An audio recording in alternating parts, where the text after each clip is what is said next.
Hello everyone, welcome back to our channel.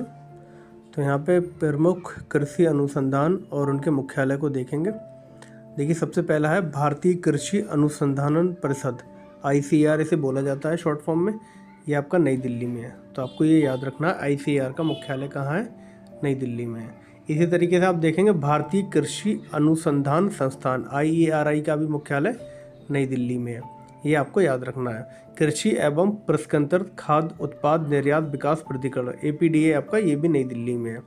राष्ट्रीय dairy विकास board NDDB आनंद, ये भी आपका गुजरात में है। राष्ट्रीय बागवानी बोर्ड NHB आपका गुरुग्राम हरियाणा में है।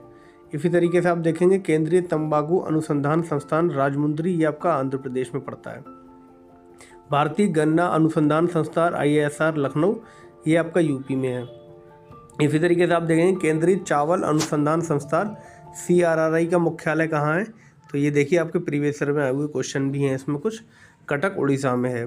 केंद्रीय आलू अनुसंधान संस्थान CPRI कहाँ है, शिमला हिमाचल प्रदेश में। इसी तरीके से आप देखेंगे तो केंद्रीय कॉफ़ी अनुसंधान संस्थान चिकमगलूर, ये भी आपका कर्नाटक में है। भारतीय रबर बोर्ड, ये आपका केरल में है। भारतीय चाय बोर्ड कोलकाता, ये आपका पश्चिम बंगाल में है। भारतीय मसाला बोर्ड केरल में, आपको पता ही कि मसाले का सबसे ज़्यादा काम केरल में ही होता है पहले से ही। भारतीय नारियल, ये भी केरल में है, नारियल से आप याद रख सकते हैं। केंद्रीय रोपड़ फसल अनुसंधान संस्थान CPCRI, ये भी आपका केरल में है। तो इस तरीके से आपके सारे ये मुख्यालय कंप्लीट हो गए, ये आपको एज इट इज़ याद रखने हैं।